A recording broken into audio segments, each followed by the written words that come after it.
Halo Sobat ASN News, informasi terbaru kali ini terkait dengan pembahasan dasar hukum peluang P3K menjadi PNS tanpa tes. Dan ini warna baru ya sahabat-sahabat, terkait dengan One Star News Fresh Information kita ganti dengan nama baru, yaitu ASN News terbaru. Berikut langsung saja untuk ulasan lengkap. Dari Banyumas Express ya sahabat-sahabat, kita kutip, DPR bahas peluang P3K jadi PNS tanpa tes, ini dasar hukumnya. Wacana pemerintah membuka peluang bagi P3K untuk dianggap menjadi PNS tanpa tes kembali menjadi sorotan publik. Isu ini memicu perdebatan di kalangan tenaga honorer dan aparatur sipil negara karena dianggap menyangkut prinsip keadilan dalam birokrasi. Wakil Ketua Komisi 2 DPR RI Bahtera Banong menyampaikan bahwa gagasan sebenarnya positif, namun perlu diiringi dengan langkah konkret untuk menjamin kesetaraan bagi seluruh tenaga honorer. Menurut hemat saya itu adalah ide yang bagus, tetapi sekarang kan concern kita adalah misalkan dulu yang honorer menjadi P3K. Ini juga menjadi perhatian kita agar ada kesetaraan antara semua honorer, kata Bahtera di Gedung Nusantara 2 Senayan, Jakarta.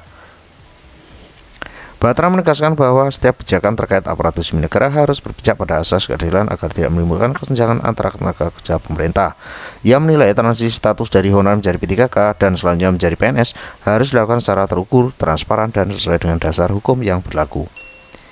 Menurutnya, pemerintah perlu memastikan mekanisme pengangkatan P3K menjadi PNS tanpa tes tetap mengedepankan prinsip merit dan efisiensi birokrasi tanpa merupakan hak tenaga kerja lainnya yang telah lama mengabdi di sektor publik. Lebih jauh, politisi fraksi Partai Gerindra itu menyoroti pentingnya kesiapan fiskal negara dalam mendukung perubahan status kebijakan secara masif. Silakan didengarkan dulu ya sahabat-sahabat untuk informasinya sampai habis agar nanti tidak miskomunikasi. Dan jangan lupa untuk klik tombol subscribe-nya ya sahabat-sahabat. Ia menyebutkan bahwa peluang pengangkatan P3K menjadi PNS bisa terrealisasi jika kondisi ekonomi nasional terus membaik di bawah pemerintahan Presiden Prabowo Subianto.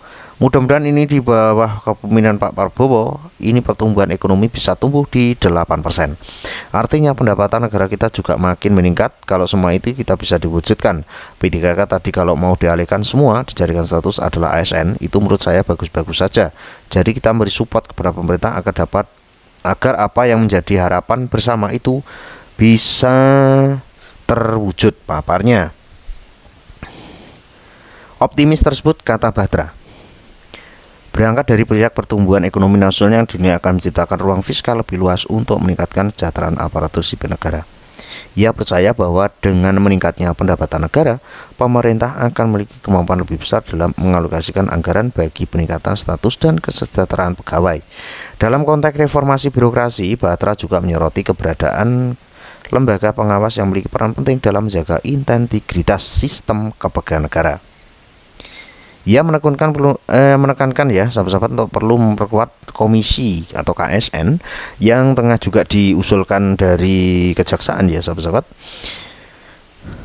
Kejagung ya, intinya seperti itu, sebagai lembaga yang berfungsi menerima pengaduan, penyelesaian sengketa, serta mengawasi implementasi kebijakan ASN secara adil. Selama ini ASN kita merasa kesulitan ketika menghadapi masalah karena belum ada lembaga pengaduan yang kuat. Mudah-mudahan dalam RUU ASN yang baru atau 2026 hal ini bisa diakomodir dengan baik, pungkasnya. Pernyataan Bahtera Banong tersebut sekaligus menegaskan posisi DPR dalam mengawasi kebijakan pemerintah agar tidak hanya berorientasi pada efisiensi administrasi, tetapi juga keadilan bagi seluruh tenaga kerja pemerintah, khususnya adalah ASN. Ia berharap pembahasan RUU ASN dapat memperkuat perlindungan hukum, memperjelas status kepegawaian, dan memastikan tidak ada diskriminasi antara pegawai dalam proses transisi dari P3K menjadi PNS. Wacana pengangkatan P3K menjadi PNS tanpa tes memang tengah menjadi topik hangat di kalangan ASN. Sebagai pihak pendukung langkah ini karena dinilai sebagai bentuk penghargaan bagi tenaga honorer dan P3K yang telah lama mengabdi ya sahabat-sahabat. Sementara pihak lain menilai perlu ada uji kelayakan agar prosesnya tetap objektif. Dalam kerangka hukum, pengangkatan P3K menjadi PNS tanpa tes membutuhkan dasar regulasi yang kuat dan payung hukum yang jelas agar tidak bertentangan dengan prinsip meritokrasi dalam sistem ASN. Seperti halnya zaman SBY sahabat-sahabat 10 tahun yang lalu. Oleh karena itu, pembahasan di DPR menjadi langkah krusial untuk menentukan arah kebijakan yang berkeadilan dan berkelanjutan bagi seluruh aparatur negara.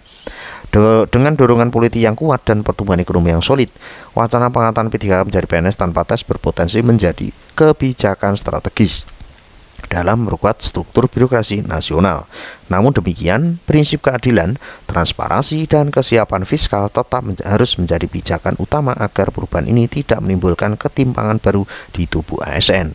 Jadi dasar hukumnya itu ya sahabat-sahabat, dasar hukum untuk perubahan P3K menjadi PNS tanpa tes adalah salah satunya di perubahan undang-undang ASN. Nanti dituangkan di RUU ASN agar nanti tidak menyalahi atau bertentangan dengan prinsip meritokrasi dalam sistem ASN. Dan hal itu juga sah-sah saja ya sahabat-sahabat. Perubahan P3K ke PNS ini juga tidak menyalahi aturan. Mudah-mudahan informasi ini bisa bermanfaat. Terus pantau informasi terbaru hanya di kanal YouTube ini. See you next time.